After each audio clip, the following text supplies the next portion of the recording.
స్వరూప దర్శనాన్ని చూడాలని ఉన్నదా? మీకు చూడగలుగుతున్నారా? దేవుడు నా కొరకు మరణించిండు, తన మహిమను వదిలిపెట్టుకొని దిగి వచ్చిండు. ఎవ్వరూ చేయలేని త్యాగాన్ని దేవుడు నా కొరకు చేశాడు. నా దేవుడు ఎలా ఉంటాడు, నా దేవుడు ఎక్కడ ఉన్నాడు, నా దేవుడిని నేను తెలుసుకోవాలి, ఆయన స్వరము వినాలి. నా కొరకు ఇంత త్యాగాన్ని దేవుడు చేసిండు కదా. నా సమస్యల్లో నుండి, నా ఇబ్బందుల్లో నుండి, నా శ్రమలో నుండి నా పక్కన నిలిచి నా ప్రభువు నన్ను తప్పిస్తున్నాడు కదా. నా దేవుడు ఎక్కడున్నాడు అని ఒక్కళ్ళైన దేవుణ్ణి ఆలోచన చేస్తున్నారా?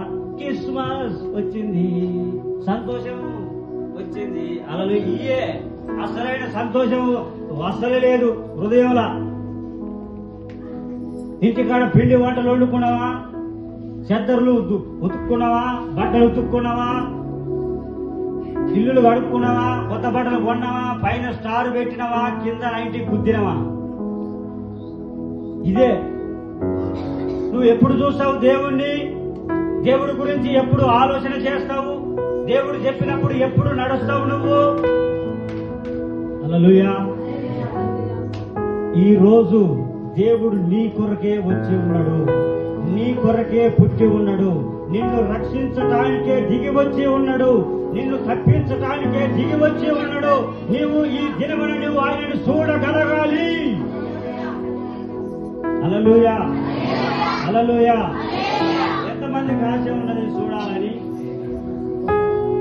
ఎంతమందికి ఆ ప్రభు అయిన యేసు క్రీస్తు వారిని హృదయంలోనికి ఆహ్వానించాలని, నా నడకను మార్చుకుంటానని ఎంతమందికి ఉన్నది? ఇప్పుడు చేయలేపండి.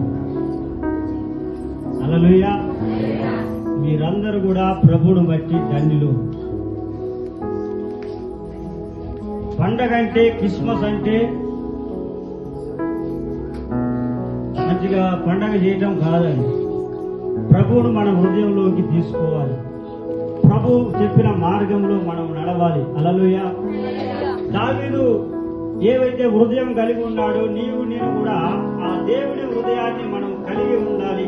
3వ కీర్తన 1-2 వాక్యాలు మనందరికీ తెలిసిన వాక్యమే. దేవా దేవా నా దేవుడవు నీవే, నా దేవుడవు నీవే, వేకువనే నిన్ను వెతికెదను. నీ బలమును, నీ ఫలాన్ని, నీ ప్రభావమును చూడాలని పరిశుద్ధ ఆలయమందు నేనెంతో ఆశతో నీ తట్టు కనిపెట్టుకొని ఉన్నాను. హల్లెలూయా. ఎవరు తట్టు కనిపెడుతున్నారు? ఎవరు తట్టు చూస్తున్నారు? నువ్వు ఎవరు తట్టు చూస్తున్నావు? లోకం తట్టు చూస్తున్నావా? లోకం చూపించే ఆశల వైపు చూస్తున్నావా? లోకరీతిగా నడుస్తున్నావా? లోక ఆచారంలో నడుస్తున్నావా? నువ్వు ఎవరి తట్టు చూస్తున్నావు? ఎవరి మీద ఆశ పెట్టుకొని ఉన్నావు? దావీదైతే నీ ఫలాన్ని, నీ ప్రభావాన్ని నేను చూడాలి, వేకువని నిన్ను వెతుకుతాడు. హల్లెలూయా. మరి మనందరం కూడా వేకువని లేచి ప్రార్థించేవారిగా ఉండాలి. ప్రార్థించి మన సమస్యలను తీర్చుకునే వారిగా మనం ఉండాలి. నేను చెప్పాలంటే ఎన్నో ఉన్నాయి నా జీవితంలో నా దేవుడు చేసిన కార్యాలు. ఒకప్పుడు నేను పాపినే, ఒకప్పుడు నా ఇష్టానుసారంగా నడిచిన వ్యక్తినే, ఒకప్పుడు నా ఆలోచన చొప్పున నడిచిన వ్యక్తినే, ఒకప్పుడు లోకాన్ని చూసి నడిచిన వ్యక్తినే. అయితే నా దేవుడు ఎప్పుడైతే మాట్లాడిండో, ఎప్పుడైతే ఆయన రక్తం చేత నన్ను కడిగిండో, నా స్థితిని మార్చుకున్నాను, నా క్రియలను మార్చుకున్నాను, నా దేవుడి వైపు చూడటం మొదలు పెట్టాను. నా దేవుడికి ఎప్పుడైతే నేను మొరపెడుతున్నో అప్పుడే నా దేవుడు నాకు సహాయము చేయటం గాని, నా దేవుడు నన్ను తప్పించడం గాని జరుగుతున్నది. హల్లెలూయా. ఈ దినమున మీరు ధైర్యంగా చెప్పగలుగుతున్నారా?